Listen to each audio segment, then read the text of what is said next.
According to a new poll, nearly 8 in 10 white evangelicals approve of President Trump's job performance, almost the same amount that voted for him. No other demographic supports him more. Much of that loyalty isn't tied to the president's personal piety, but what evangelicals say is his defense of America's Christian identity. So how do church leaders reconcile the president's policies and often his rhetoric with what the Bible teaches about kindness, adultery, and honesty?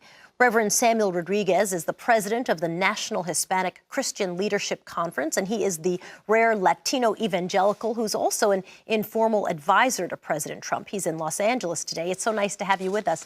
Thanks for being with us, Pastor Sam. Thank you for having me. You bet. You support President Trump, and I'm so curious as to why. Well, let me be clear here. I support President Trump's policies as it pertains to protecting religious liberty, the sanctity of life, addressing the issue of Christian persecution. These are the policies that I support. I don't endorse any candidate, never have.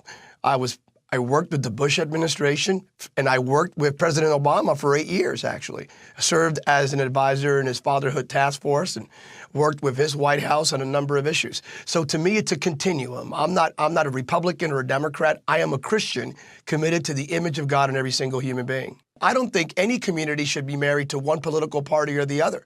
I think we should be, as Christians, I think we should be independent of political manipulation.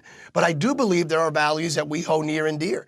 And these are the values that we bring forth or advance via the conduit of public policy. There are other values, too, and I would have to imagine that you do not see President Trump as an ideal model of Christian faith, do you? No, listen, President Trump, as we are well aware, and this is prior now to his election, in his history, part of his historical narrative, we are aware of, let's just say, deficiencies or the lack of lining up with what the Bible outlines as model behavior as it pertains to marriage, family, integrity, character, and so forth. At the same time, to be very forthright, we have issues of Bill Clinton back in the 1990s when I was a young man. You know, our presidents have not been the most morally pristine individuals on planet Earth.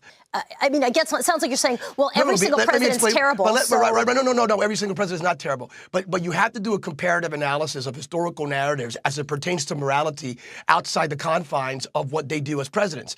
So, for example, why did we have 92% of African Americans supporting Bill Clinton, even with his moral turpitude?